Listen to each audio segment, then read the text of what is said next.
Roberto Gómez Bolaños, Chespirito, escritor, actor, director y comediante de la televisión mexicana. Es considerado el más exitoso creador de programas y personajes cómicos de su país, los que han trascendido todas las fronteras.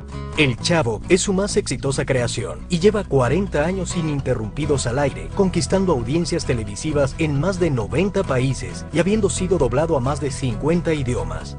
Otra de sus creaciones, El Chapulín Colorado, se convirtió en un icono que desplazó de las pantallas latinoamericanas a los superhéroes de la cultura norteamericana.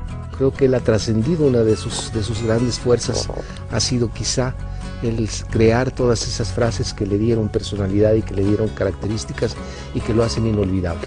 Creador de un humor universal sin fronteras, triunfador en el cine y el teatro, donde obtuvo récords de taquilla.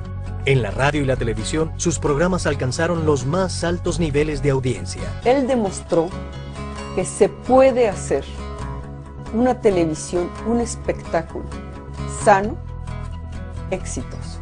Roberto Gómez Bolaños, un hombre que triunfó como artista y como ser humano, cuyo mayor reconocimiento es la respuesta y cariño de millones de personas en todo el mundo que idolatran sus programas y sus personajes, y de su familia, quien lo admira y respeta como hombre.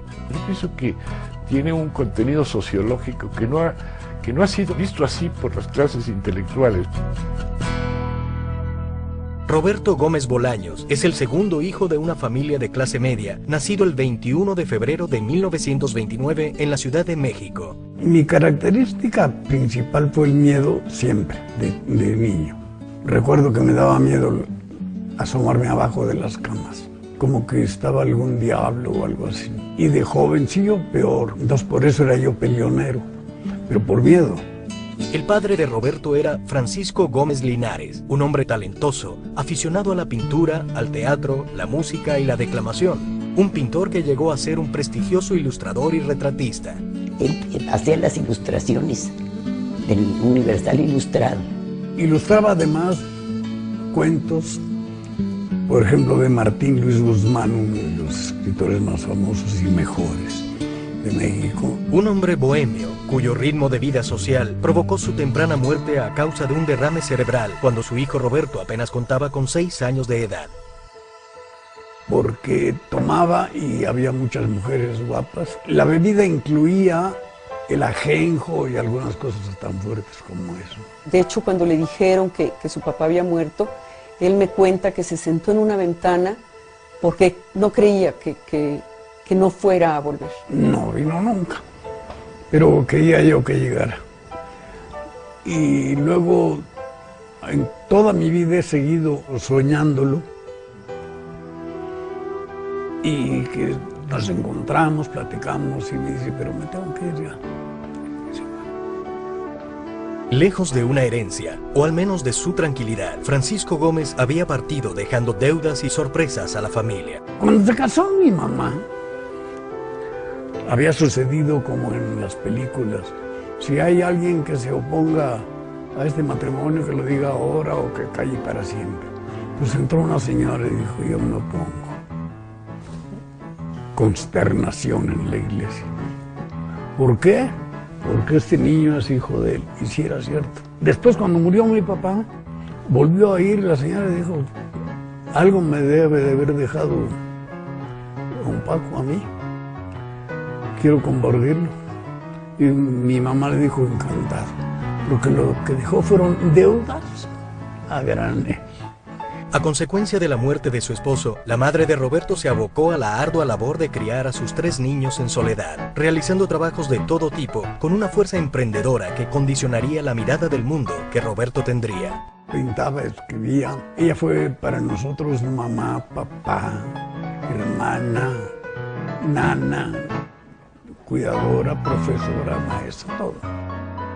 La corta estatura de Roberto y el entrañable miedo que luego reproduciría en muchos de los personajes interpretados por él, llevaban a Roberto a liarse a golpes desde muy pequeño y vencer a niños más grandes. Su habilidad para los puños lo llevaron a practicar el boxeo, actividad que realizó durante años a escondidas de su madre. En la preparatoria fui subcampeón el primer año y campeón el segundo.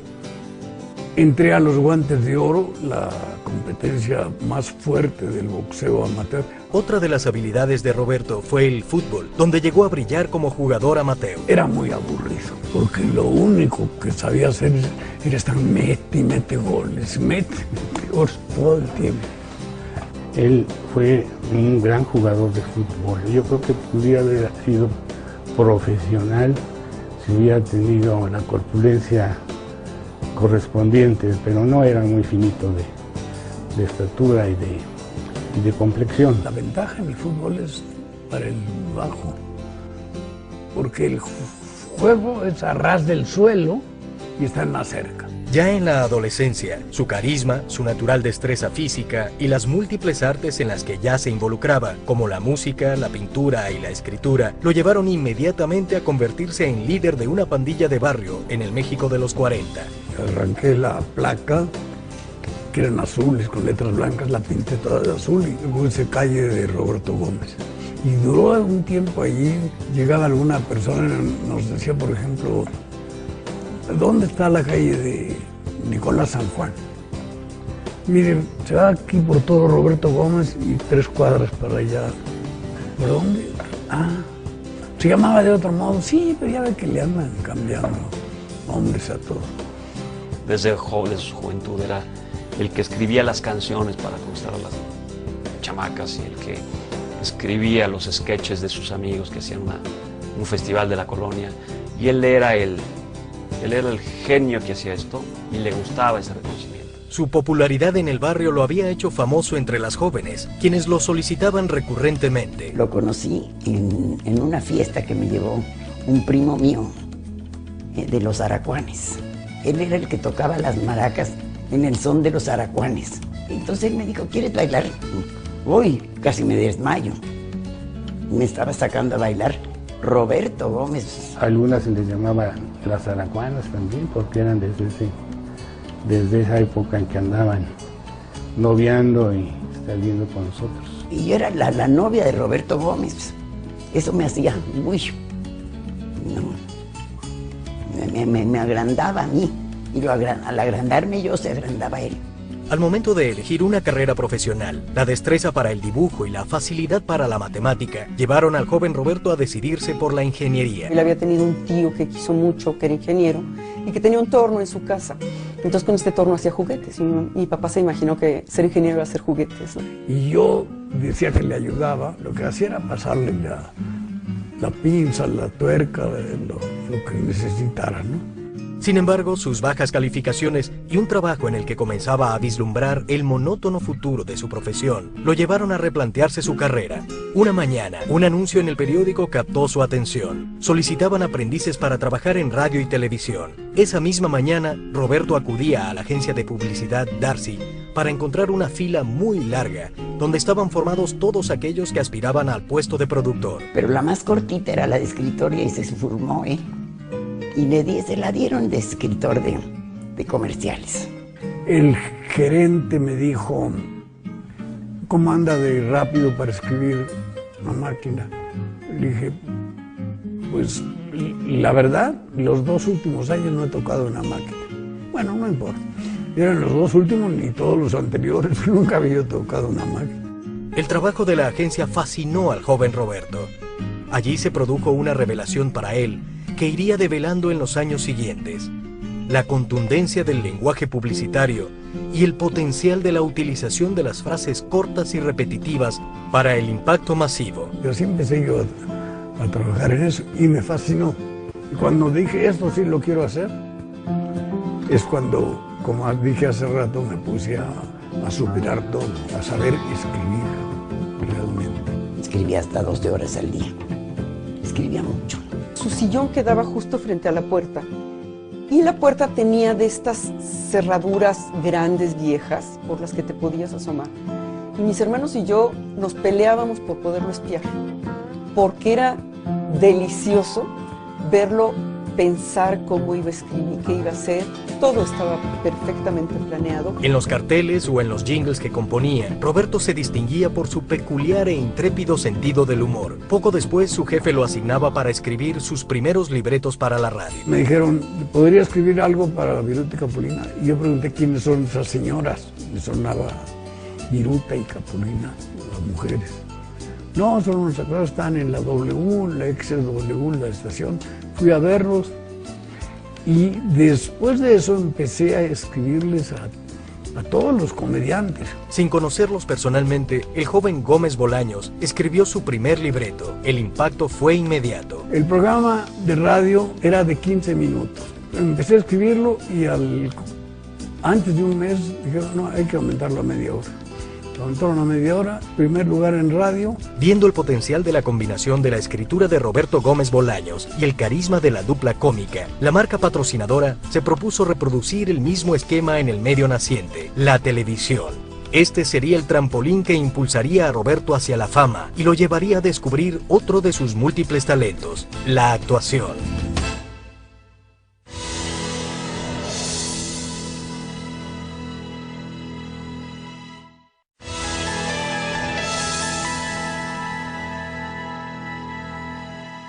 Roberto Gómez Bolaños había alcanzado la fama como escritor para los programas de radio de Viruta y Capulina. Y ahora, llegando al medio televisivo, se abrirían nuevas posibilidades y también nuevos retos. Más acción que palabras. Porque la televisión es como el cine, más visual, ¿no? Y lo logramos. Este novedoso formato, cómicos y canciones, disparó la imagen del dúo, iniciando una sociedad entre los actores y el escritor que llevaría a Viruta y Capulina a la cima de la fama de los años 50 en México. Estaba muy metido en lo que era el trabajo. Estaba muy preocupado en qué tenía que ganar. No quería millones, por lo menos eso me decía a mí. Vivíamos muy discretamente. Yo tenía un sueldo pequeñísimo. Pero tampoco lo resentíamos demasiado, en un departamento muy pequeñito. El amor que unía a Roberto y Graciela pronto dio sus frutos. 5 mujeres y un varón alegrarían la nueva casa donde Roberto descubriría otro de sus matices, el arte de ser un cariñoso papá. Mi papá participaba mucho, nos hacía reír también mucho, jugábamos, nos explicaba muchas cosas. No había nunca un castigo, un regaño. Te preguntaba, ¿tú crees que es correcto lo que hiciste? ¿Te parece que esto es bueno? Y eso te movía más que cualquier otra cosa. Mi papá el día de muertos abría la puerta de la casa, ponían una fogata en el jardín, compraban salchichas y malvaviscos y todos los vecinos entraban con nosotros a jugar. Somos familia muégano, que a todos lados vamos juntos y con cualquier pretexto festejamos, nos juntamos. Tocaba la guitarra y cantaba con nosotros, hacía como sesiones de cantar y de tocar la guitarra. Me pedía que yo hiciera segunda y nos poníamos a cantar horas y horas y horas. Podía llamarte y decirte, me equivoqué, tenías razón, estaba mal, pedirte perdón. Yo no oía nunca a una de mis compañeras que dijera que su papá le había pedido perdón. Lo veo como un sabio que nos ha sabido conducir por la vida a los hermanos que somos muy diferentes en muchos aspectos y es parte de su sabiduría, ¿no? Mi infancia en realidad transcurrió en los programas de Viruta y Capulina que se hacían en vivo, lo que significaba escribir durante la semana, ensayar toda la mañana. Yo me acuerdo de haber ido al foro en donde se hacía el programa de Viruta y Capulina. Eran mi tío Capu y mi tío Viru, o sea, ¿no? Los sentíamos parte de la familia realmente. Cómicos y canciones fue un ámbito de exploración para el inquieto y creativo Roberto, donde su afán artístico se incrementó. Pronto sentiría la necesidad de la actuación. Comenzó entonces a interpretar pequeños papeles donde sobresalía por sus ágiles brincos y caídas, producto de la práctica deportiva. ¡Claro que sí! ¡A usted, señor! Una magnífica oferta les traigo esta vez. Se trata de una sortija con brillante solitario de la mejor calidad. Se las puedo vender a ustedes. Ustedes se podrán fijar que tiene un brillante, 2 esmeraldas, una montura perfecta que ni en Kimberly de Nueva York se la podrán hacer. Si ustedes me... Por favor, señores, que están... les estoy haciendo una oferta que ni ustedes mismos la podrán encontrar. Por favor, tengan la amabilidad de comprar. ¿Qué ventaja tiene usted con eso?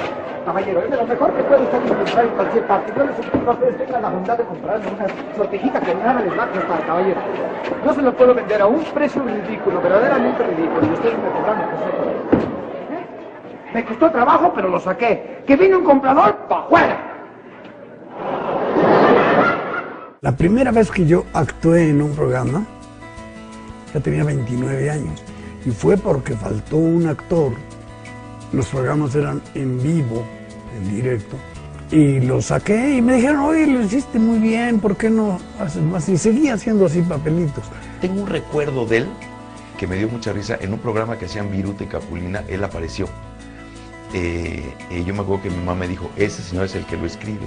Y hacía algo, me acuerdo que se tomó como una pastilla para dormir y se echaba un brinco y caía inmediatamente en un sofá y se quedaba dormido. Yo daba todo lo que podía en cualquier sentido, escribiendo, actuando, dirigiendo. Cuando dirigí, me dijeron, ¿tú eres el director del programa? Y yo, pues cómo no, yo te he visto, me estás diciendo cómo... No, yo nada más le digo cómo tienen que hacerlo, pero no. Pues esto es dirigir. Ah, de veras. Con Viruta y Capulina, Roberto también incursionaría en el cine en 1958 como adaptador de la película Los Legionarios, del director Agustín P. Delgado. Agustín P. Delgado le dijo, mira, tú eres nuestro pequeño Shakespeare. Porque era un diminutivo de Shakespeare. Él decía que escribía yo muy bien y que era yo un Shakespeare pequeño. Y primero lo decía él y la gente a su alrededor, Shakespeareito, así muy agringado. Ya me empezaron a decir así, yo lo que hice fue castellanizarlo un poco, Chespirito. La película fue todo un éxito y las consecuencias inmediatas. Viruta y Capulina llegó un momento en que eran los números uno en taquilla en el país y fuera de México también. Entonces, eso Roberto lo manejó siempre muy bien. Vendí como 50 guiones para muchos actores famosos y los recuerdo con mucho cariño. La mayoría de las veces comedia, aunque también escribí algunos dramas. Al mismo tiempo, Gómez Bolaños seguía siendo el escritor de televisión con mayor éxito. Escribía yo los dos programas que se disputaban el primer lugar del rating, que eran Cómicos y Canciones, y El Estudio de Pedro Vargas. La repetición de un esquema donde uno solo era el personaje que hacía reír le parecía a Roberto una idea ya caduca. Él proponía una nueva manera de hacer humor que poco a poco llevaría al perfeccionamiento. Lo normal era que los cómicos de aquella época, ellos solos hacían todos sus chistes. Te lo digo porque yo fui escritor de uno de ellos. No voy a decir nombres, pero un día me reclamó, me dijo, oye, no, porque yo le puse un chiste a otro. Aquí el cómico soy yo, así que nada de que chistecitos a los demás están para servirme aquí. Incluso cuando Capulina comenzó a sentirse incómodo por la actuación de Chespirito, Roberto aceptó retirarse de la pantalla a condición de que su crédito como escritor en la salida del programa fuera del mismo tamaño que el del protagonista. La importancia de la presencia de Gómez Bolaños como fórmula del éxito se hacía más contundente e imprescindible. Yo seguía actuando con Capulina en dos películas que escribí, pero se molestó porque en una de ellas, aunque hacía un papelito así muy chiquito, el staff me aplaudía. Y ahí hubo ya una rencilla y nos separamos. La tensión llegó a su punto límite y Roberto Gómez Bolaños renunció definitivamente a seguir escribiendo para Capulina en 1968. Después de 15 años de una prolífica sociedad artística, vendrían tiempos de incertidumbre en la profesión y en la vida privada para el naciente Chespirito. Pero entonces él llegó un momento en que dijo, ya no quiero escribir para otros, no escribas para otros, quiero escribir para mí, escribe para ti. En medio de una crisis creativa y un incierto futuro laboral, Roberto recibe una terrible noticia. Claro que la conocí, yo la vi morir, yo estaba con ella cuando murió, yo la acompañé cuando murió. La madre de Chespirito, Elsa, moría de un fulminante cáncer de páncreas. Mi mamá nunca vio al Chavo, nunca vio al Chapulín Colorado. Me estimula un poquito el saber todo lo que hizo por mí, a pesar de no haber tenido esa recompensa que pudo haber significado el ver a su hijo triunfar, porque iba yo ascendiendo. Por esos años comenzaba a operar el Canal 8 de la empresa Televisión Independiente de México, TIM, donde fue invitado a colaborar. Chespirito propuso una serie que él escribió y después de un largo casting de actores, acabó por protagonizar. Era El Ciudadano Gómez. Era un Quijote, arreglaba el tuerto. Él las injusticias las arreglaba. Que una sirvienta llorando porque la habían corrido, ella, él iba, bueno, hablaba por ella, pero no pegó el programa. A pesar del fracaso del Ciudadano Gómez, el mismo canal le encarga a Chespirito la creación de 2 segmentos de 10 minutos para el programa Sábados de la Fortuna. Tú vas a tener 2 o 3 espacios ahí. ¿Qué voy a hacer? Lo que quieras. Era la super oferta. Uno soñaba con llegar a hacer eso algún día, hacer lo que quiero en un programa. Eran chispazos, eran las chespirotadas. Llegaba yo con un tanque de gas, apenas podía, y en la otra mano una taza de café, y volteaba a cámara y decía, así es como me gusta el café, bien cargado. Allí comenzaban a perfilarse los primeros personajes y actores de Chespirito que trascenderían años después. El profesor Girafales, interpretado por Rubén Aguirre. El ingeniero tirado al anís, actuado por Ramón Valdés. Y el doctor Chapatín, que hacía el mismo Roberto. Se fue la luz en mi casa y cuando subí las escaleras vi en la planta alta un viejito a medio pasillo y empecé a pegar de gritos. Yo decía, ¿quién eres? ¿Quién eres? Mi papá me abrazaba, soy yo.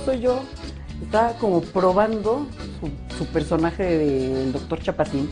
Y a veces eran las 8:30 y no nos daban todavía, y nosotros ya sentados listos y los teléfonos sonando hasta que se dio cuenta el director general, el gerente, y dijo, a ver, vamos a hacer una cosa, quiten de allí a la mesa cuadrada y me le dan su propio espacio. El nuevo programa a cargo de Chespirito inició el lunes 14 de octubre de 1970 en horario estelar, a las 8 de la noche. Se llamó La Mesa Cuadrada. Y entonces Sábado de la Fortuna se acabó, porque sin La Mesa Cuadrada no funcionaba bien. Era un elogio para nosotros. El programa escaló rápidamente en la audiencia, convirtiendo a todo su elenco en personajes públicos. Sin apenas darse cuenta, la vida de Chespirito comenzaba a cambiar. Y Roberto me volteaba a ver y ya dimos autógrafos, ya somos grandes, ya dimos un autógrafo. Sin saber que después se nos cansaba la mano de dar autógrafos. A pesar de la popularidad, Chespirito no se durmió en los laureles. Su creatividad era floreciente y estaba a punto de crear el personaje que lo catapultaría a la fama internacional.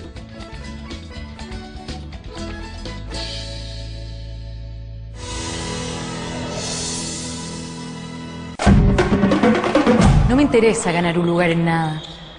Me han dicho que podría tener un récord Guinness, pero a mí no me interesa solicitar que me incluyan. Además, figurar junto a la salchicha más grande del mundo no me llama la atención.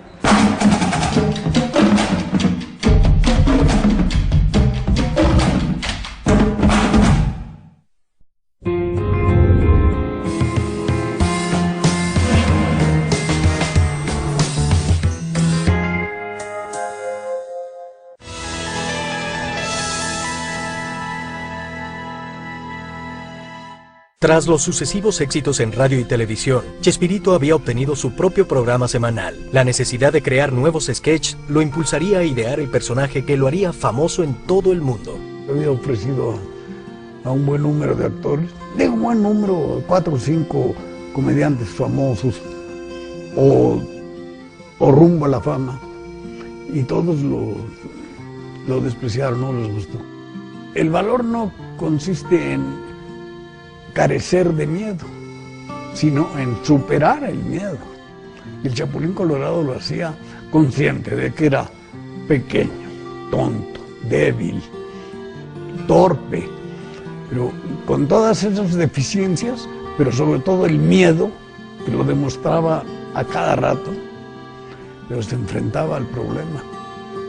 Ese es un héroe. Pero quizá el mayor acierto del Chapulín Colorado fue su acervo de dichos y frases que de inmediato la gente incorporó a su lenguaje cotidiano, primero en México y luego en todo el continente. Lo hice intencionalmente para buscar pistas en el suelo. Todos mis movimientos están fríamente calculados. Lo sospeché desde un principio. Se aprovechan de mi nobleza. En momentos como este es cuando hay que aplicar lo que dice aquel sabio refrán.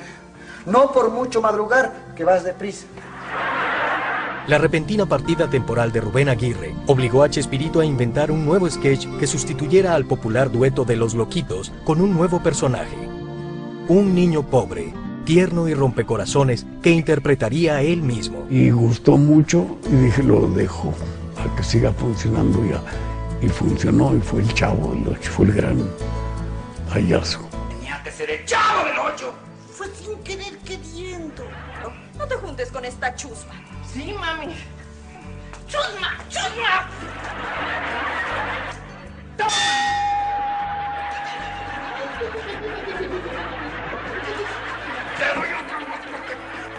Sin proponérselo, Roberto Gómez Bolaños creó con el Chavo del Ocho un fenómeno de profundas raíces sociales que se extendió como reguero de pólvora por toda Latinoamérica. Y la gente en Brasil se imagina a Chávez, que así le dicen al Chavo, Chávez, como un niño de las favelas. Y vas a Perú y es el típico niño. Cada país ha asumido como propios porque es el típico niño con necesidades que puedes encontrar en las barriadas en Buenos Aires y que puedes encontrar en las barriadas en Tegucigalpa o en San Salvador. Pues la vecindad es el núcleo de una comunidad básica, ¿no? Y él aprovecha muy bien. Con el Chavo del Ocho, llamado así por el Canal 8 donde estaba al aire, Chespirito también logró una de sus principales propuestas en la comicidad televisiva, la retroalimentación de un grupo de actores, donde todos participaban en igual nivel, generando un impacto profundo sobre el espectador. Roberto nos daba juego parejo a todos. Por ejemplo, según el libreto, a veces el programa era todo de María Antonieta de las Nieves, a veces era todo de Ramón, a veces era mío. Todos participábamos por igual en la calidad de los chistes o de los diálogos que se tenían. El Chavo sin los demás no tiene el valor que lo tiene en conjunto. Y si tú analizas la estructura de un sketch o de un programa completo del Chavo, vas a ver que el Chavo tiene hasta cierta poca participación. Es un juego de equipo muy grande. Porque todo el elenco es totalmente distinto uno a otro. Entonces, yo era la pieza que le faltaba porque tenía a María Antonieta joven y bajita, a mí joven y más alta. Angelina es alta, pero madura. Piensa en los hombres igual. La escritura y la actuación comenzaban a ser insuficientes en el proceso creativo. La visión periférica de Roberto Gómez Bolaños del medio audiovisual pronto lo llevó a tener el control de sus producciones también como director. Él siempre fue enemigo del apuntador electrónico. Nunca tuvimos apuntador electrónico y eso hizo que el programa saliera más fresco, más natural. Otra de las cosas que aprendí con él es a no improvisar durante la marcha. Si algún chiste se nos ocurría a cualquiera de los del elenco, tenía que hacerse siempre durante el ensayo. El gesto con las manos, los ademanes, los inventé yo, porque yo quería señalar las estaturas de Chespirito y las mías. Sabías que la gente sigue diciendo que tú, que es de este tamaño, y yo, ¿estamos locos? Pero la improvisación tenía que cumplir tres cosas primero. Que fuera apropiada al momento, a lo que estaba sucediendo. Que fuera apropiada al personaje y que fuera buena. Roberto tiene un instinto, conoce la televisión de una manera increíble, ¿verdad? Pero la conoce muy bien. Entonces al escenógrafo le entregaba prácticamente todo hecho, ¿no? Y en base a ese dibujo que él hacía, él en su casa hacía todo el trazo escénico. De manera que llegaba al estudio a grabar y ya traía todo absolutamente marcado. Yo dirigí con mucho rigor, efectividad, no fuerza, no abuso, siempre traté a la gente muy bien. Recuerdo haber gritado en 25 años que hicimos el programa, pues unas 3 o 4 veces. Porque antes se acostumbraba que los jóvenes escuchábamos a los adultos, porque aprendíamos de ellos. Y digamos que el último de mis mentores y del que aprendí todo lo que él me permitió que aprendiera fue Roberto Gómez Bolaños.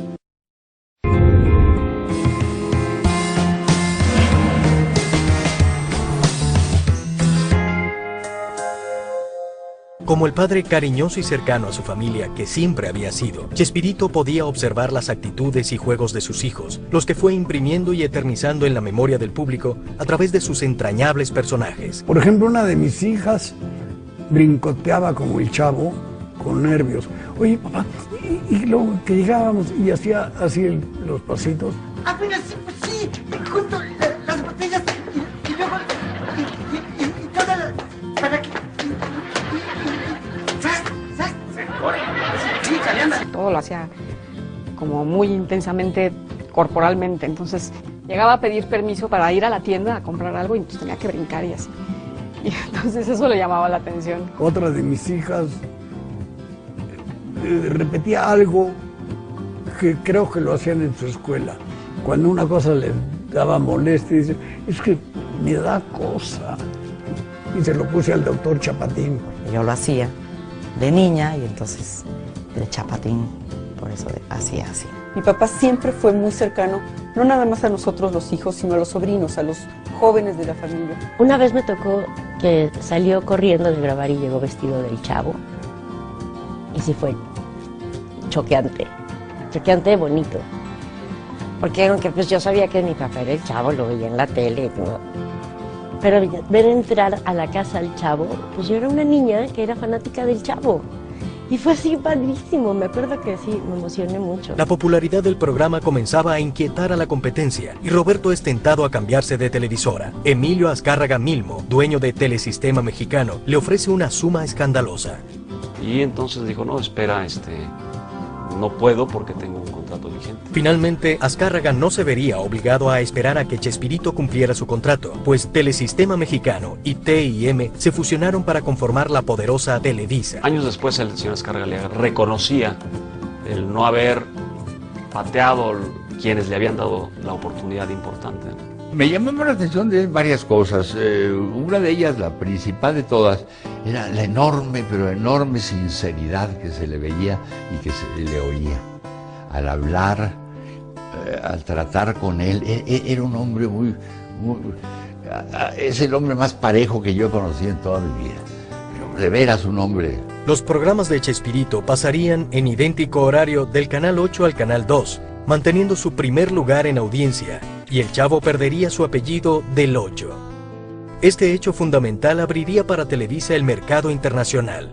Una cosa que nos enorgullece mucho y que mucha gente no sabe, el Chapulín Colorado fue el primer programa mexicano que se internacionalizó. Guatemala fue el primer país en comprar la serie y Ecuador el primero en Sudamérica. Con excepción de Cuba, vendrían en cascada el resto de los países del continente, incluyendo los Estados Unidos. Sus programas fueron doblados a más de 50 idiomas y triunfó en naciones muy lejanas y diversas culturalmente, como China, Japón, Italia y Angola, entre muchas otras. Es que el Chavo del Ocho para mí es el verdadero ícono de don Roberto y ese es el que yo diría que es nuestro Mickey Mouse, sin duda. Finalmente la fama se desbordó. Los programas televisivos no eran suficientes. La gente necesitaba ver a Chespirito en vivo y en directo. Comenzaron entonces las giras, primero por ciudades del interior de México. Pueden dar un show en Xochimilco, que está aquí a la vuelta, con un Chapulín Colorado, sí. Y fuimos en la gente mucha. Y acabamos y se acercaron y a mí me dio miedo. Entonces me retiré y corrí y me persiguieron y me caí y tuvo que rescatarme la policía porque estaban encima de mí. Ahí me di cuenta de que pues, era por cariño, pero los cariños matan a veces. Roberto se empeñó en que la gente no iba a ver lo mismo que veía en la televisión. Así que varió el libreto totalmente. Creo que la gente iba más a vernos, a ver a los actores, que a ver lo que hacían. Para mí era tan sencillo decir, bueno, aquí está mi papá y lo abrazo y lo tengo cercano. Yo no entendía por qué la gente se arremolinaba de esa manera para acercarse a él. La creciente popularidad del programa en el extranjero llevó a las giras internacionales. Cuanto más hacia el sur del continente se extendían, más desbordantes eran las multitudes. Sin embargo, al tiempo que la fama llegaba a la vida de Chespirito, su matrimonio entraba en un franco declive. Mi característica principal fue el miedo siempre, de niño. Recuerdo que me daba miedo asomarme abajo de las camas, como que estaba algún diablo o algo así. Y de jovencillo peor, entonces por eso era yo peleonero, pero por miedo. Roberto es mi maestro, mi mentor, mi amigo. Shakespeareito, muy agringado. Ya me empezaron a decir así, yo lo que hice fue castellanizarlo un poco, Chespirito. La gente en Brasil se imagina a Chávez, que así le dicen al Chavo, Chávez, como un niño de las favelas. Y vas a Perú y es el típico niño. Cada país ha asumido como propio, porque es el típico niño con necesidades que puedes encontrar en las barriadas en Buenos Aires y que puedes encontrar en las barriadas en Tegucigalpa o en San Salvador. Es que el Chavo del Ocho para mí es el verdadero ícono de don Roberto y ese es el que yo diría que es nuestro Mickey Mouse. El avión no podía aterrizar porque la gente invadió la pista. Yo no entendía por qué la gente se arremolinaba de esa manera. Sin embargo, el fenómeno visto desde adentro, visto desde la casa, el fenómeno no está consistiendo en su ausencia en realidad. Y Florinda se lo llevó. Y yo pienso que al público le debe dejar el gran sabor de la sonrisa, ¿no? De lo amable y de lo vivible que es la vida. Siempre triunfa el bien. Ese es el legal. El bien es el que gana siempre.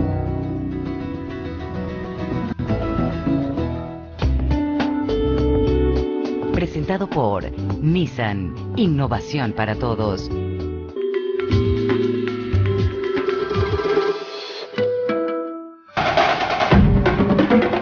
Sabemos que una mujer original no es aquella que no imita a nadie, sino aquella a la que nadie puede imitar. Ser inimitable, no te quepa duda. Es una cuestión de imaginación y nada más.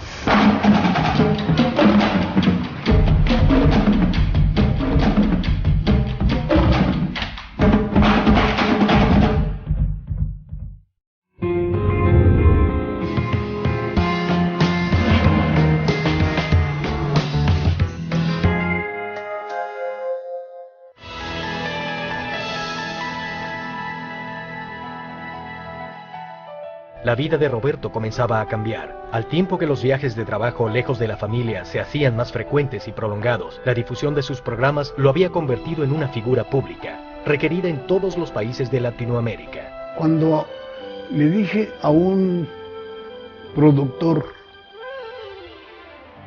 chileno, Valentín Pimstein, hoy me hablan de Chile, que vaya, debo ir. Y me dice, no solo eso, dice, debes cuidarte porque va a ser increíble la multitud. Fue en un lugar de Centroamérica que rompieron el vidrio, tiraron el vidrio en el aeropuerto, el vidrio de la puerta a la hora que lo vieron salir a él. Ahí sí me asusté. El avión no podía aterrizar porque la gente invadió la pista. Estaban esperándonos con todo orden. Pero cuando dijeron, ahí vienen, que venía el avión, a los soldados que estaban, los hicieron a un lado y se metieron. El avión tuvo que volverse a elevar. Él se escondía. A él no le gustaba. Me decía, es que eso me molesta. soy un gente de carne y hueso como cualquier humano. Sin embargo, en el apogeo del trabajo y la popularidad mundial, la distancia del hogar y las tentaciones de la fama comenzaron a generar distanciamientos entre Roberto y Graciela. Ahí es donde empezamos como a tomar conciencia de que realmente se está convirtiendo en un fenómeno. Sin embargo, el fenómeno visto desde adentro, visto desde la casa, el fenómeno no está consistiendo en su ausencia en realidad. Mi problema con Graciela, mi primera esposa, había sido la infidelidad, lo reconozco. Eran una pareja perfecta, pero hubo un distanciamiento, hubo un enfriamiento, y sí lo percibimos. Tal vez la actividad artística influyó mucho, yo andaba mucho de gira, nos separábamos, muchas cosas. Nunca existe ni la familia perfecta, ni los abuelos perfectos, ni los padres perfectos, ¿no? Tú tienes que salir adelante con lo que te toca vivir, y yo creo que eso sí nos pasó, ¿no?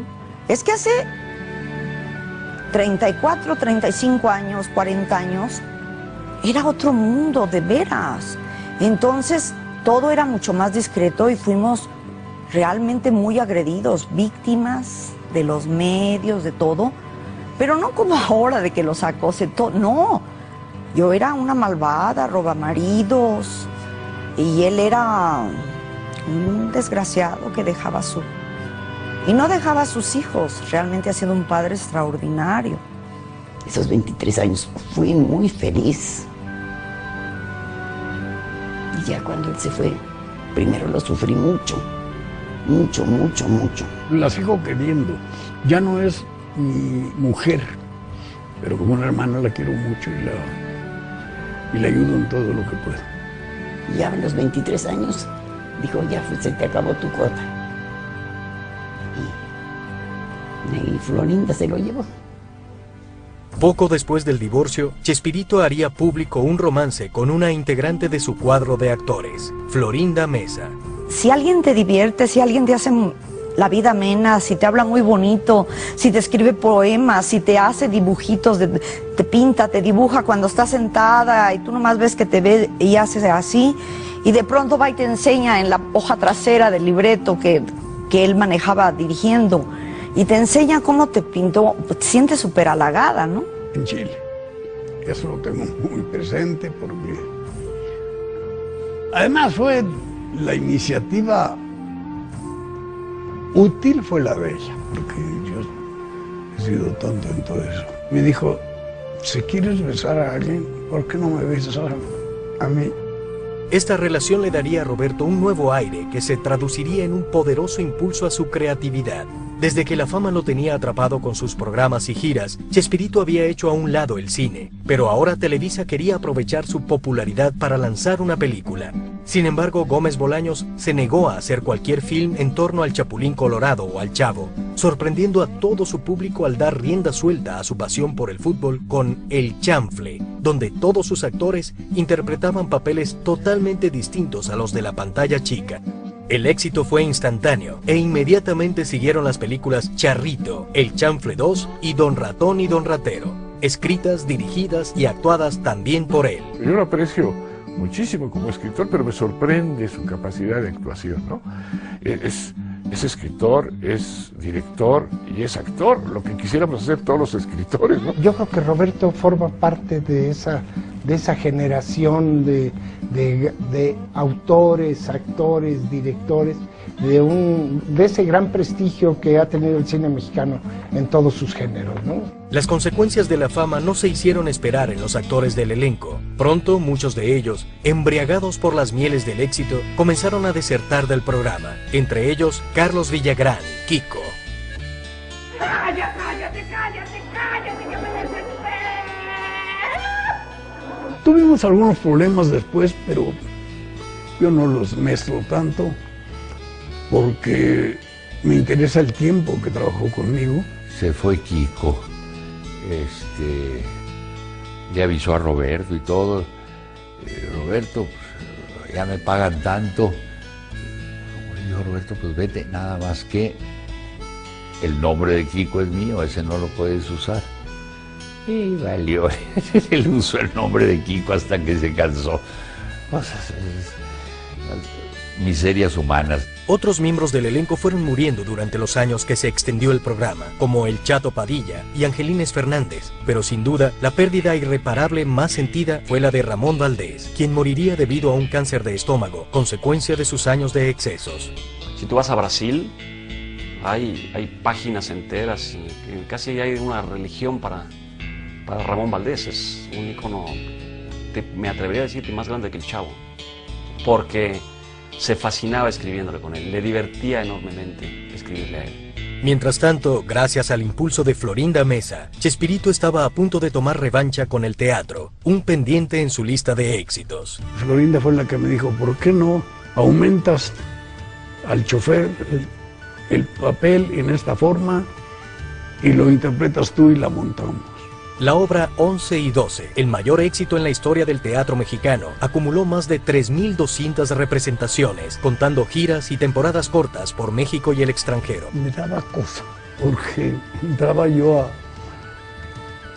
al escenario y un aplauso que me impedía empezar a actuar. Y yo diciendo, ¿a qué horas podré empezar? Porque tenía que empezar. A veces me tuve que imponer para hacerlo. La obra 11 y 12 también sirvió a Chespirito como un decoroso barco de partida, donde permanecería visible para el público y la prensa ante el sorpresivo final de sus programas de televisión. Televisa, para sorpresa de todos, había tomado la decisión de cambiar el programa de su horario habitual. El sueño comenzaba a acabar para Chespirito. Dije, no, si no tengo mi horario especial, pues no. Y le dije a mi amigo, Emilio Oscar Vega mismo, dije, faltaban 10 o 12 días para cumplir 25 años.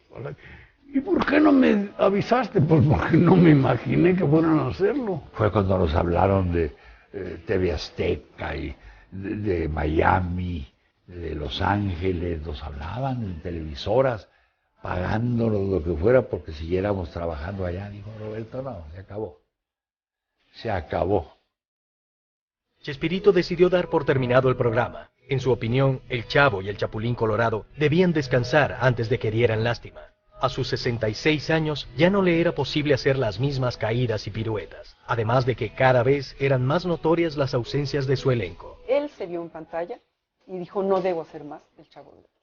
No debo hacer más un niño.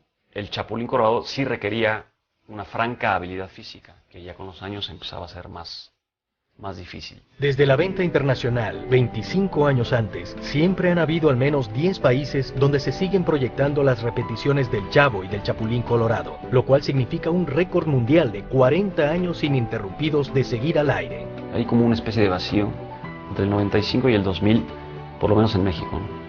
Y empieza a volverse a transmitir el programa, empieza a haber repeticiones del programa, y del 2000 para acá empieza a haber una especie de auge en México y otra vez en Centro y Sudamérica. Hay un canal en Brasil que llegó a tener al aire al Chavo del 8 5 horas al día porque necesitaba tener éxito, entonces le habían caído los ratings, entonces metió el Chavo del 8 5 horas al día y levantó los ratings automáticamente. Además de grabar 3 discos con las voces de su elenco y canciones de su autoría, Chespirito ha escrito 3 libros.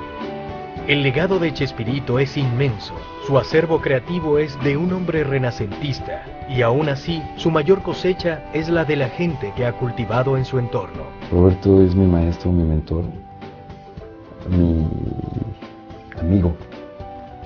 Es un cariño muy especial que le tengo.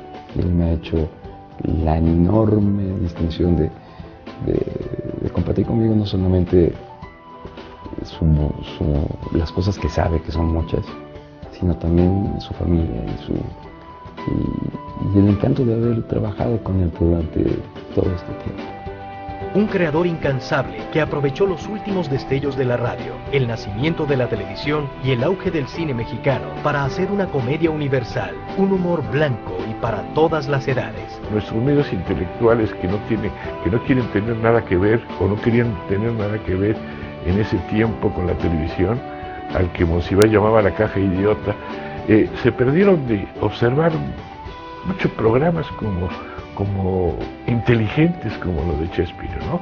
Que hay más profundidad de la que parece. Creo que para el público en general le deja la posibilidad de descubrir que en la vida se puede uno divertir con cosas muy simples, con cosas muy sencillas, que la gente puede estar en familia de una manera agradable, que puedes tener un referente que une a todo un continente. Siempre fue muy claro su deseo, muy clara su idea de que llegaba a muchos millones de personas y no quería hacer daño social. Y eso es invaluable en una persona. Un pilar indiscutible de la televisión mexicana que abrió las puertas del mercado internacional, imponiendo con sus géneros y formatos una escuela de la comicidad y de la buena escritura. En mi carrera también he querido imitarlo a él, sin lograrlo todavía porque él es el número 1. Además de la televisión, Roberto Gómez Bolaños logró en el cine y en el teatro mexicano marcas históricas de taquilla, aunque jamás obtuvo premio alguno o reconocimiento de la crítica mexicana. Es una sangre de artista, desde la punta del dedo gordo hasta el pelo más chiquito que tiene en el pelo, en la cabeza. Él todo es artista. Para Chespirito, el único premio buscado y obtenido a través de sus programas, obras y películas es la respuesta y el cariño del público. Chespirito es verdaderamente el comediante exitoso internacional de México. Creo que no hay otro. No tengo la menor duda que es el personaje más importante en la historia de la televisión en español de todo el mundo. Y yo pienso que al público le debe dejar el gran sabor de la sonrisa, ¿no? De lo amable y de lo vivible que es la vida. Siempre triunfa el bien. Ese es el legado. El bien es el que gana siempre. Eso alimentará mi mente, mi imaginación con maravillosos recuerdos y, como decía el Chavo, por si algún día hay inflación de felicidad. Yo que iba tan tranquilo acercándome al final de mi vida terrenal, de pronto dudo y vacío. ¿Es verdad que no hay asilo para el alma? ¿Que morir es dejar de existir? Es decir, que la existencia no tiene la trascendencia que me dejaron intuir. No, eso no, por favor. Yo con mi libre albedrío me atrevo a decir, Dios mío, que debe haber un error. Y perdóname, Señor, si con eso te incomodo. Sin embargo, de algún modo te lo tengo que decir. No me vayas a salir con que aquí se acaba todo.